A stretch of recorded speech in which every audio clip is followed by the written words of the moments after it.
What we talked about, or we've talked about subject to with the owner financing component, and that's where the seller doesn't necessarily, they're not behind, they have equity, they've been paying on time, but for some reason they need that title to transfer, maybe for tax purposes or whatever. What we're talking about and what you're going through and what I'm going through is subject twos, because we do everything contingent on finding a buyer, right? That's how it's safe for us. It helps us so we don't get locked into a situation where it might not work out. I've been burned in the past by doing that. So we have subject to a contingent on finding a buyer. Welcome back, everybody, to Real Estate Junkies Coast to Coast. I'm your co-host, Rusty Ham on the West Coast. Rick is on the East Coast. Rick, say hi. Hi, and it's chilly. Feels like 5 degrees today. 5 degrees. Yeah, and it's getting a little chilly on the South Coast out here in Cali. Rick, when this episode comes out, it is going to be Christmas Day. So I want to wish everyone a Merry Christmas to everyone. Absolutely. Everybody have a Merry Christmas. What did you wish for Christmas, Rick? What is for Christmas? That's an off-the-cuff question. Yeah. I think just a very prosperous new year. That's right. Me too.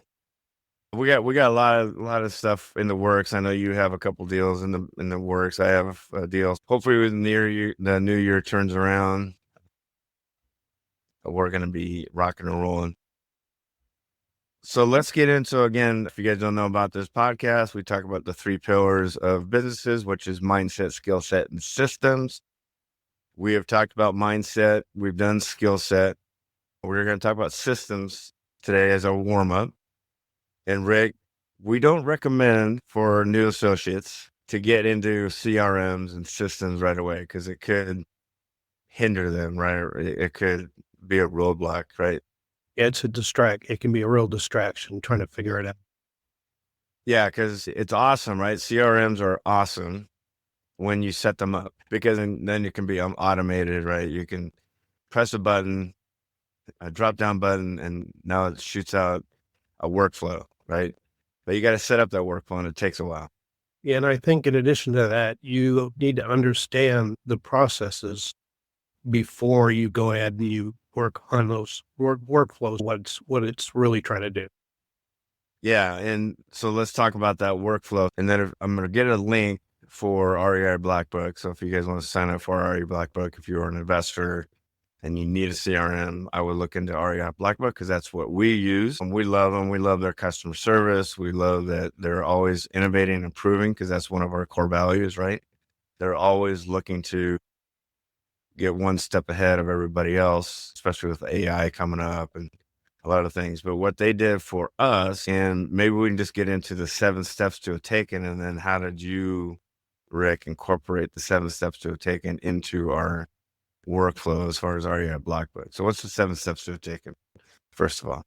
So, of course, 7 steps to a taken is we have our initial call to the seller. And then step 2 would be a follow-up email, which we usually send a sell doc, which just has an overview of what we do. And then either attach a video to it or a link to our website with the videos. And then 2 or 3 days later, we follow up with the seller, or we have a prearranged date to follow up with the seller. So that's answer any questions they may have. Yeah, that's step 3, right? Step 3 is the follow-up. That's step 3. Step 4 is to set an appointment on that follow-up. So you're going to step 3. Yeah, step 3 is to book the follow-up. Yeah. It's to book the appointment. There we go. And then when you book the appointment, you want to follow up before you go on the appointment, either the day before or before you leave for the appointment to make sure somebody's going to be there. Yeah. Also, if there's a mortgage, we want to get a mortgage statement from them as you arrive. A lot of times they'll send it to you via email response, but a lot of times step 3 is follow up. Hey, Mr. When's a good time for me to get out there? Before I get out there, will you have a mortgage statement ready just so we can make you an accurate offer? So go on to step 5. So once you confirm that appointment, which is really step 4, then step 5, of course, is do your comps research. That's when you get back from your appointment and you structure the deal. And then step 6 is you send an offer out to the seller, and then you want to follow up with that one as well. And then step 7 is a combination. You send the contract out, get the contract signed for a take. Yeah. So thank you, Rick. Awesome job. Taken, for everybody who doesn't know what a taken is, it's just getting a house under contract through one of our 4 game plans, which is a lease purchase, owner financing, sub 2, or an AO, right?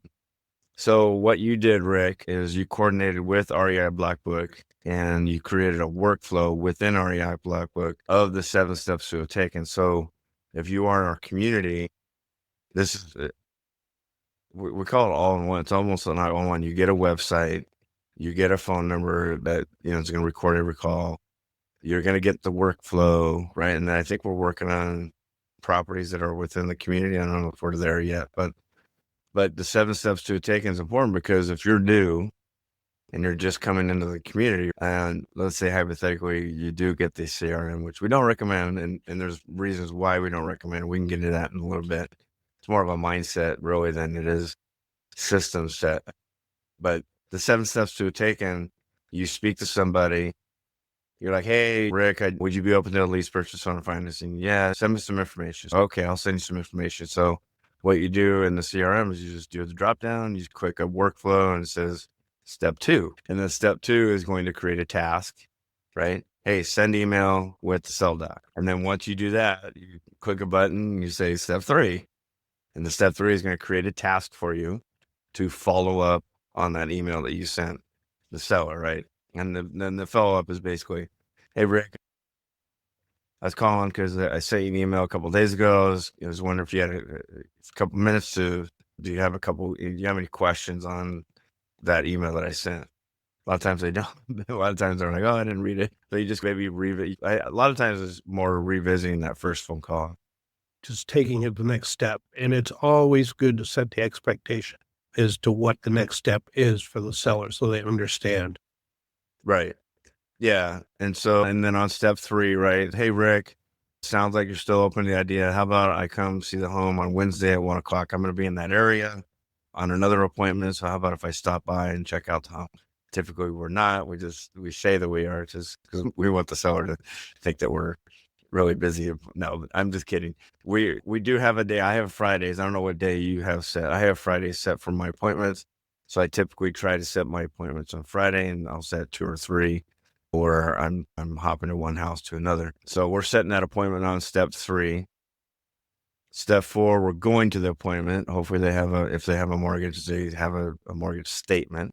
And that's important for a lease purchase and or subject to, because we're locking in their equity. So we want to find out what the exact mortgage balance is so we can lock in their equity. And that's what we're going to do as far as present an offer, right? Our offer isn't price, right, Rick? We don't offer prices on lease purchase.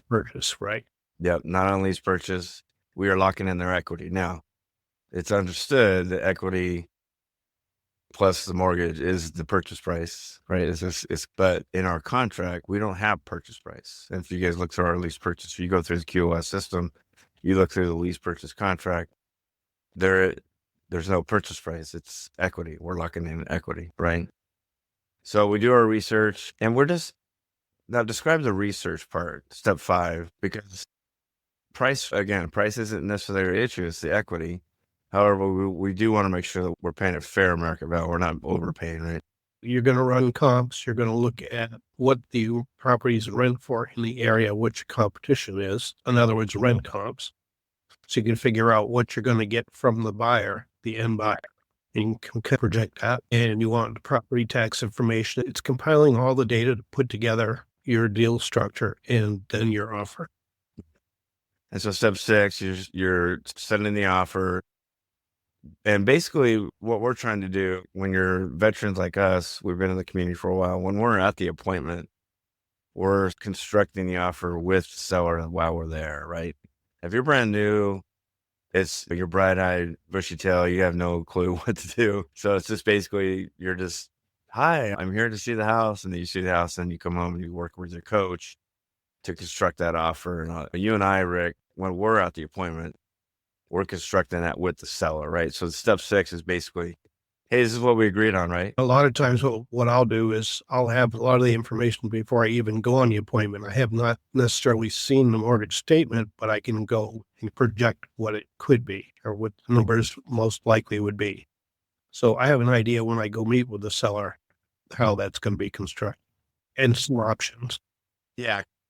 There's not, lease purchase is simply just one option, typically. But you can do different options. A lot of times with owner finance or sub 2, you're going to do different options. We'll get into sub 2 in just a second. And this step 7 is you can either do DocuSign or you can, but I'm not sure how you do it, but we just send the contract over for the seller to sign it. Once they sign it, that is a taken. And then once we get that taken, then we start working on the tenant buyer side where we're trying to find a third party tenant buyer.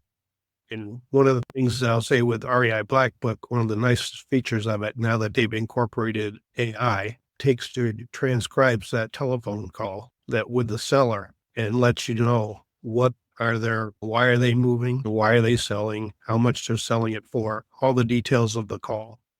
And it also allows you to take notes while you're on the call. Yeah, real good stuff. REI Blackbook, again, it's all in one. And we're continuing to work with, again, one of our core values, which Wicked Smart, is innovate, improve. And that's why we like REI Blackbook, because of they're constantly looking for ways to make things easier for us, right? One of the new things that they're working on now, from my understanding, is to be able to run comps and everything else right out of REI Blackbook. That's right. Yeah, because right now we have REI Blackbook, and then we go to another system to get comps. We go to another system to maybe look at a mortgage statement. So hopefully REI Blackbook, we can just be all in one, which is cool. All right, let's transition to our game plans. Last week, Rick, we talked about lease purchase. Today we're to subject to, and there's a different couple ways subject to can happen, right? What we talked about, or we've talked about subject to with the owner financing component, and that's where the seller doesn't necessarily, they're not behind, they have equity, they've been paying on time. For some reason, they need that title to transfer, maybe for tax purposes or whatever. What we're talking about and what you're going through and what I'm going through is subject twos, because we do everything contingent on finding a buyer, right? That's how it's safe for us. It helps us so we don't get locked into a situation where it might not work out. I've been burned in the past by doing that. So we have subject to a contingent on finding a buyer. So describe that, and then describe what you're going through as far as maybe a seller doesn't want that. With contingent on finding a buyer, we usually do either 90 or 120 days or more, depending on if it's in the millions, probably longer term. But that allows us to, if you don't find a buyer within that amount of time, the purchase and sales agreement is null and void. That's just a safety net for us. But you do run into sellers that, particularly with a sub 2, that they have this mortgage payment. They may have 2 mortgage payments maybe on another property, and they don't want to be carrying both. So we're taking over the payments on their behalf. However, they can't afford to wait the 90 days or whatever that buyer contingency is. So they don't want us to do buyer contingency. Yeah, and the couple of sub 2s that I had were the 2 different situations. One, they were behind. So this is one situation where the seller is behind on their payments. We're catching them up. So in my example, they were 3 months behind. So I caught them up on the 3 months. And then you can't make a contingent on finding a buyer, because then they're not going to make those payments, right? Because they haven't been making those payments. So now you can't make a contingent, because then they're going to go into a pre-foreclosure again. We, as the buyer, have to make those payments right away, right? Correct. Yep. So now you're locked in, right? So you got to have that commitment. So we have a 3 payday system, right? A payday 1, payday 2, and a payday 3. What we look at is, okay, payday 1, we're probably not going to make a whole lot on payday 1. So we want to make sure that our payday 2 and our payday 3 holistically looks good before we commit, right? Correct. You're going to look at, just like any other deal, you're going to look at all 3 paydays. So in one case, you may have a very small or a slightly negative payday 2, but you make a very large payday 3. So you have to look at it holistically. Yeah, or large principal pay down. For example, the one I got, the second example is just what you talked about. My seller had 2 payments going on. He didn't want to be paying on a house that's empty, so I took over right away. But my payday 2 was almost 0, right? However, his principal pay down was like $2,500 a month. So I'm like, yes, I'm in. That's huge, because at the end of the day, that's going to be a big payday 3. So talk about your situation, why the seller didn't want to do a contingency. He has 2 properties and he lives in the larger one. It's a 1,000 square foot property, single guy, him and his dog.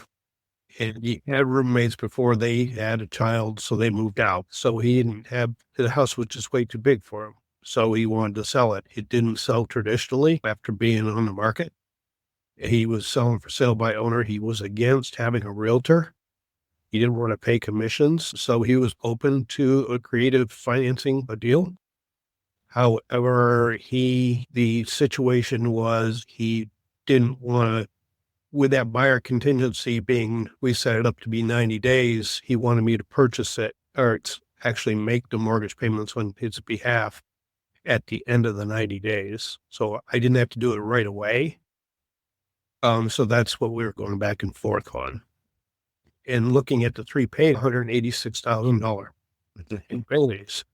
Oh, is it worth it? Yes, because it's a sweet market. And the other thing that you have to take into consideration is the market. You feel comfortable that you can move the property. Yeah, great point. So there's different ways you can take over right away, like I did. You close on the property, you go through escrow, and the title transfers right away, and you start making those payments right away. Or you can do what you said, make it contingent. However, at the end of the marketing period, you take over right away. So you close, right? And then you start making those payments. Or you just make it contingent on finding a buyer, period. And at the end of the 90 days, you give the house back, right? So there's some sellers that we chuckled off air. Some of the sellers are like, I don't want to make those payments. Like, well, if you sold traditionally with a realtor or even FSBO, it's sitting there empty and you're making those payments anyway. So I don't get what's the difference? Sellers are weird that way. Yeah. So yeah, go ahead. I was going to say now, we talk about what happens if that property doesn't sell. They don't have a program to handle that. Yeah. So there's, again, it's sub 2. So the title is going to transfer. So in Rick, your case, at the end of 90 days, you close, you take over the payments right away, but you're still having a hard time selling, right? The title transferred, you own the property, right? The mortgage is staying in the seller's name. So you own the property. Could you possibly just rent it? Stop the bleeding and just rent it and just so you don't get your payday 1, but you're still getting principal pay down. And then you have now time to maybe exhale and let the market correct and maybe do a 6-month lease where now you're in the summertime where it's easier to sell. You could actually also, if it's in a good area, you could do an Airbnb with it. There's a lot of different options you could do. Yep. A lot of different options. Yeah. And that's why we like to own the properties. That's why sub 2 is very attractive, because the mortgage is not in your name. You own the property, but you're not tied to a mortgage, I think that's why it's a hot thing now, right? Not just us. We're not the only ones to do it, but. Right. The one caution for people to understand is if you want to go that route, you need to have capital just in case. So we recommend that for a first deal until you get a little bit of experience with it and you feel comfortable making those payments for at least a certain amount of time.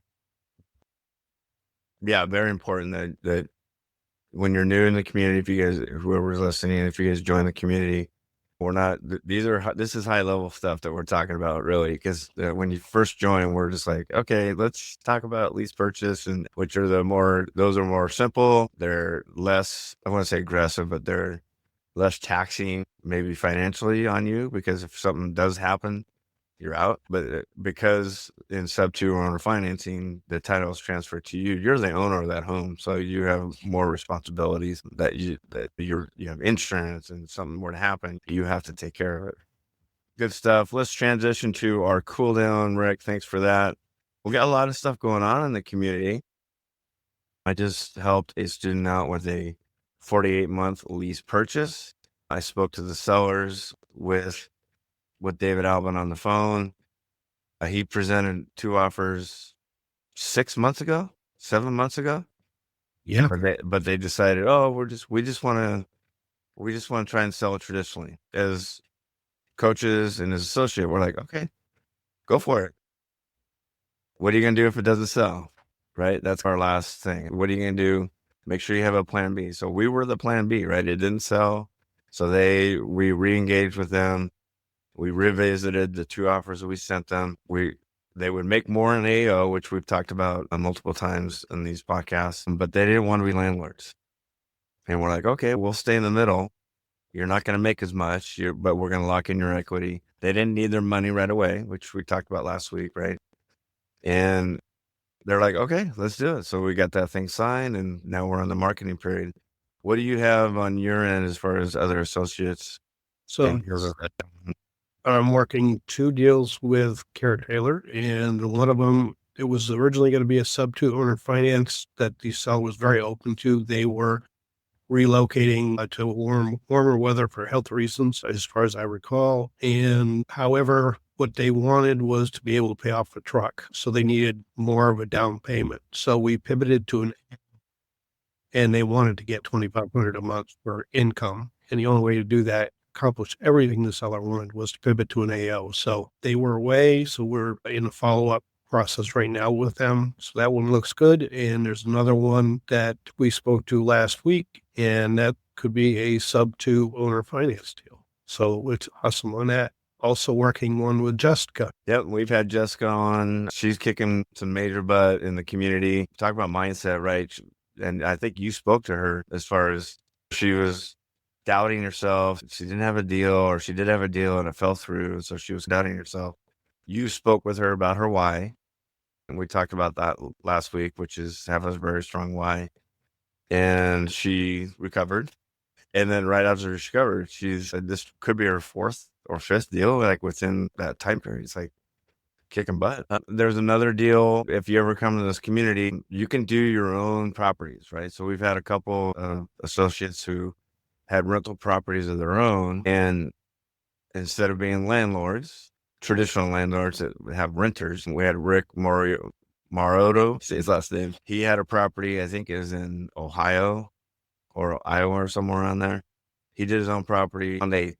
The tenants left, so he went to the rent to own. So he got our help, found a rent to own buyer. The buyers were just over the top thankful that they were able to do this. It was emotional. It was a great deal. Laura now is doing the same thing. She had a rental property, and she was just tired of being a landlord. And the reason why I say tired of being a landlord, you're still a landlord technically, but these are buyers.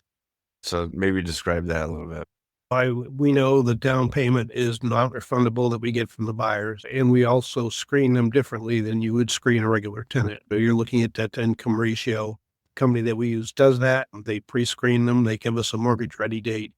So with a non-refundable down payment, and the end game for the buyer is to cash out and own the home, they treat the property as buyers, and they're responsible for home maintenance and repairs. So you don't have those traditional headaches associated with being a landlord.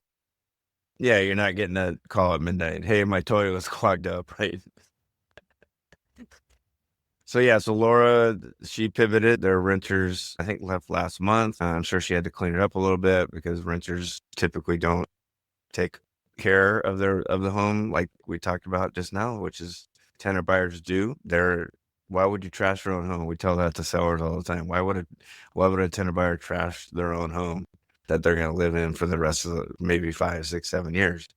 And that's why AO is attractive to sellers, because again, they don't have the landlord type of things that they have to deal with, because we pass everything on to the tenant buyer.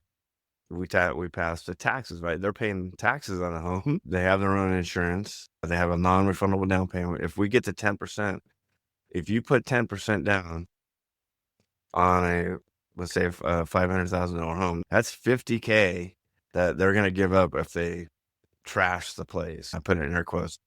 If they're giving that up, why would they give something up? So they have skin in the game, right? And so they're not gonna put holes in the wall in a house that they're gonna eventually own. Now they can make, we don't recommend it, but they can paint it. They can maybe do some structural things. They have to get permission from us, but I don't know. Have you ever had a tenant buyer ask permission to like maybe put in a deck or anything like that? I have had some tenant buyers that have made improvements. I had one that cashed out on a payday 3 a few months back, Mm-hmm. and she updated the inside of the property, and she closed out with almost 90,000 in equity because of it. Oh wow. Okay. So, yeah. Yeah, they have to ask permission. Hypothetically, if you have to get a deck and you're drilling into the foundation of the house, you got to get permission, right? Because you can't just do that on your own. Now, if you want to paint or if you want to do something, maybe remove the kitchen table, right? And you want to replace it with marble or whatever you want to do, you can do that. You got to ask permission. Yeah, and the work has to be done with your permits and somebody who's licensed to do that. It's professionally done. Yeah, good stuff. Maybe next week we can talk about the tenant buyers because we do that a lot. And then we talk about this, Rick, and I spoke to Sandra the other day. She has a duplex going on that she had to take to the lawyers, to the attorneys. And again, we do everything through our attorneys. Sandra's working with the seller, took it to her. Their attorneys wanted some things adjusted, which is fine. We want to make sure that the sellers are getting what they want, but we're helping 3 families, right? Chris talks about this, right? So who are the 3 families that we're helping out in these transactions? We're helping out the seller because they couldn't sell traditionally, right? For whatever reason, they couldn't sell traditionally. And so we're solving a problem for them. Maybe they couldn't get the price they wanted. They couldn't sell traditionally. Whatever that reason is, we're solving that problem for them. So we're helping them out. We're helping the tenant buyers out because they couldn't get a loan today, but they just need some time. So we're putting them in the situation where they can own a home and then get a loan at the end of the day, and then they can live in that home. And then they're helping. And then the third party is us, right? We're helping ourselves out. The 3 paydays. So Rick, awesome job. Merry Christmas, buddy. I hope to you, Rusty, and your family. Yeah, I hope you get everything you want from Santa. Same with you. All right, everybody. Catch you guys on the other side. Merry Christmas. And Rick, I will see you next week. Looking forward to it. Everybody have a Merry Christmas. Merry Christmas, everybody. Take care.